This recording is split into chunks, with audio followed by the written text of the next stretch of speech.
Coucou les tarophiles, j'espère que vous allez toutes et tous très bien. Bienvenue dans les énergies du jour du jeudi 25 mars.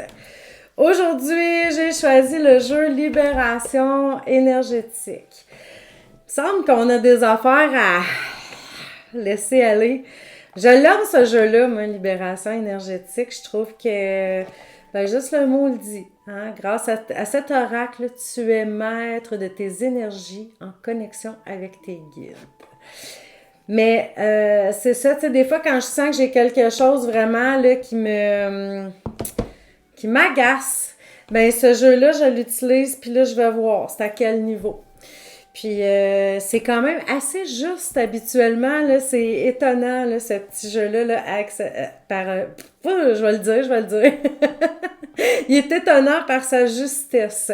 Parce que des fois, il y a quelque chose qui cloche, on se sent pas bien, on le sent que ça va pas, que les énergies sont basses, mais on n'arrive pas des fois à mettre le doigt dessus. Puis là, on sort de ce petit jeu-là, c'est comme, OK, ouais, c'est peut-être juste ça qu'il faut que j'amène un petit peu plus, un petit peu ça que je dois travailler, que je dois laisser aller, que je lâche prise, peu importe.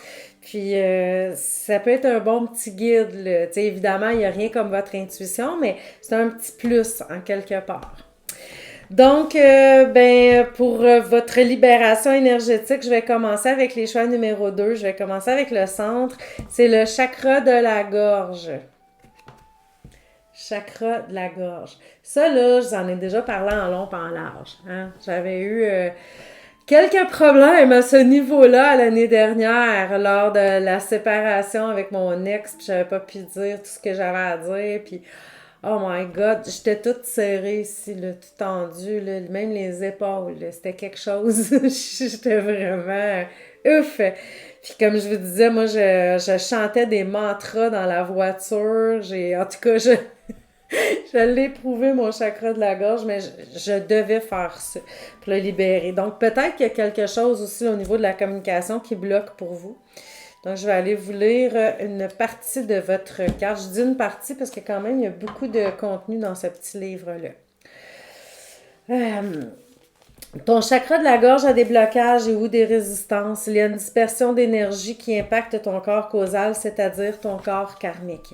Le corps causal garde les mémoires de nos vies antérieures. Il est le lien étroit avec notre karma. Il est le siège de nos croyances et de nos connaissances supérieures. Cela peut impacter ta communication avec toi-même, mais aussi avec les autres, évidemment. Évidemment. Cela peut également amener des blocages dans la communication avec tes guides. Ben, c'est sûr. Tu sais, si on a un problème de communication, en plus, ben, peut-être même on pensera peut-être même pas de poser la question à nos guides. Tu sais, on est comme trop dans cette espèce de blocage-là. Donc, tu dois travailler sur ce chakra à l'aide de pierres comme la célestine, l'aigle marine, mais aussi la turquoise. Toutes les pierres qui sont bleues, aqua, alentour de ça, là, c'est vraiment bon. Peut-être as-tu été marqué par des conversations compliquées pour toi et cela occasionne des failles énergétiques au niveau de ce chakra. Prends le temps de libérer ce chakra pour être dans des conversations véritables et calmes, car tu peux avoir la sensation d'avoir toujours des douleurs ou une gêne au niveau de la gorge. Surtout, cela peut conduire à des relations avec les autres où la communication n'est pas honnête et sincère. L'ouverture de ce chakra va te permettre d'interagir avec toi-même, tes guides et les autres de manière positive et surtout constructive. Tu sais, quand on dit que la communication n'est pas honnête et sincère, on n'est pas en train de dire que vous êtes des personnes malhonnêtes et tout ça. Mais parfois, juste pour pas faire de peine, pour pas déplaire, on dit des choses, puis que c'est pas tout à fait ça qu'on aurait envie d'exprimer. Donc, c'est ça. C'est compliqué, hein, les relations humaines et la communication, entre autres. Mais pour le chakra de la gorge, ça vaut la peine de travailler à ce niveau-là quand on sent qu'il y a un blocage. Là, c'est très important de le faire parce que ça peut vous impacter là, à plusieurs niveaux dans votre existence. Maintenant, je vais y aller avec la carte numéro 1. C'est médiumnité. Je vais vous montrer votre carte. Là, on voit aussi qu'il y a des saisons en dessous, là, c'est écrit été. Ça serait vraiment plus si vous faites un tirage à vous-même avec une question très précise. Puis là, ça pourrait vous donner un indice de quand ça pourrait se produire. Évidemment, là, nous, on va pas se servir de cette façon-là parce que c'est un tirage très général, à moins vraiment que ça vous parle, que vous attendiez quelque chose pour cet été. Alors, dans ce cas-là, vous pouvez le prendre pour vous. Donc, médiumnité. Tu as de très grandes capacités de médiumnité en toi. Celles-ci ont toujours été là, mais elles ont pu être endormies pendant un long moment. Tu as en toi la capacité de messager, c'est-à-dire que tu reçois des messages de la part de tes guides et des autres, mais aussi de proches disparus. Un nouvel éveil est en lien avec ces capacités. Tu es dans une énergie d'ouverture au niveau de tes chakras du troisième œil et coronal. Tu peux déjà vivre des moments de connexion avec tes guides et avec les âmes qui ont besoin de transmettre des messages. Tu peux faire de la méditation afin de te connecter à tes capacités et tu peux aussi demander de l'aide à un travailleur de lumière pour être dans une connexion complète et totale avec tes énergies et pour être dans la communication véritable et lumineuse avec les messagers qui sont tout autour de toi. Ces capacités de médiumnité sont intenses et en lien avec ta mission de vie. Tu peux aussi avoir de très beaux messages lors de tes rêves. Tu es médium et ton défi aujourd'hui est d'en prendre conscience pour aider les autres par la suite. Moi, je dirais là, qu'on est tous médiums, toutes et tous médiums, à des degrés différents, de façon différente, justement. Moi, je connais des gens là, qui font des rêves, mais tellement symboliques et significatifs. Tandis qu'il y en a d'autres qui reçoivent des messages comme ça, mais qui ne se rappellent pas de leurs rêves. Alors, c'est ça, c'est de voir, vous, là, c'est à quel niveau que c'est plus fort. Puis d'y faire confiance aussi, hein, quand vous recevez les messages. Je trouve ça drôle aussi, un peu, ben drôle. Pas drôle dans le sens comique et rigolé, là, mais quand même assez spécial. Vous savez, moi, que j'ai perdu mon fils unique, puis j'ai créé un groupe qui s'appelle Parents désenfantés. Et souvent, les parents vont écrire, exemple, j'ai vu une sorte de papillon aujourd'hui qu'on voit jamais dans la région. Pensez-vous que c'est un signe? Ben déjà, je trouve que de poser la question, c'est d'y répondre. Faut faire confiance aussi aux signes, aux choses que l'on voit. Si vous avez le sentiment que c'est un message pour vous, ben ça l'est. Tu sais, c'est ça. Parce que des fois, on est rempli de signes, de messages, de signaux, mais oh non, regarde, ça doit être, tu sais, la vie de tous les jours, c'est juste ordinaire, mais ouvrez-vous un peu à ça.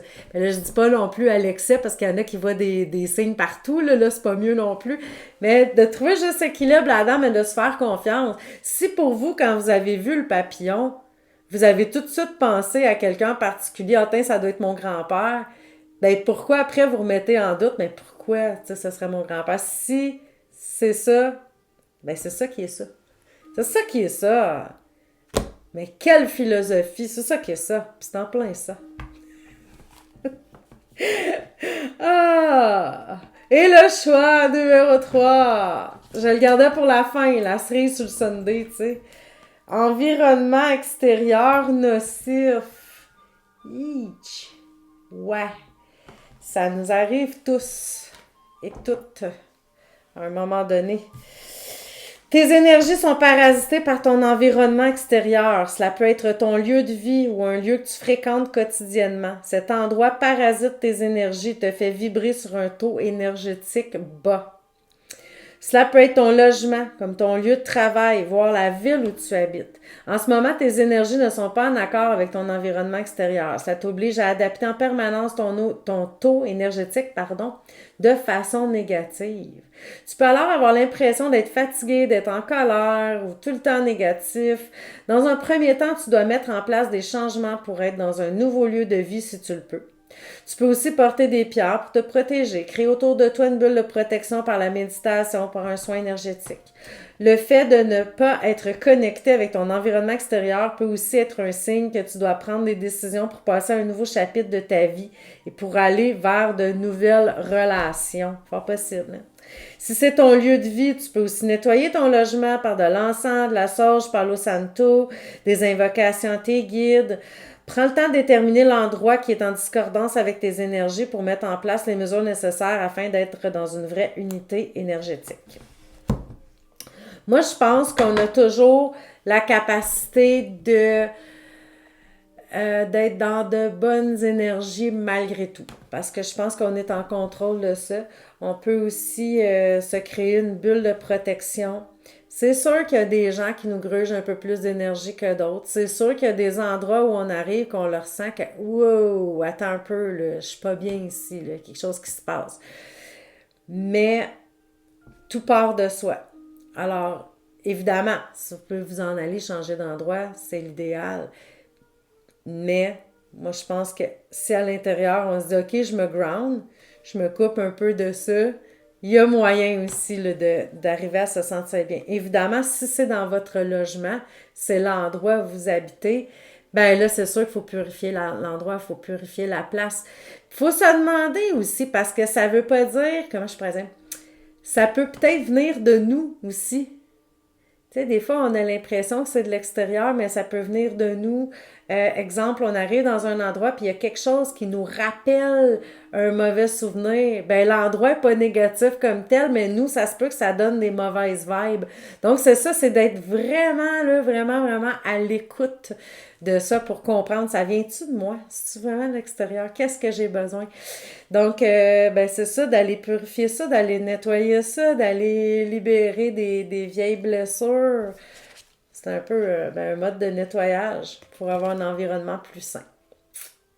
Alors, j'espère que votre libération énergétique fut favorable avec cet oracle ce matin. Je vous embrasse. À bientôt.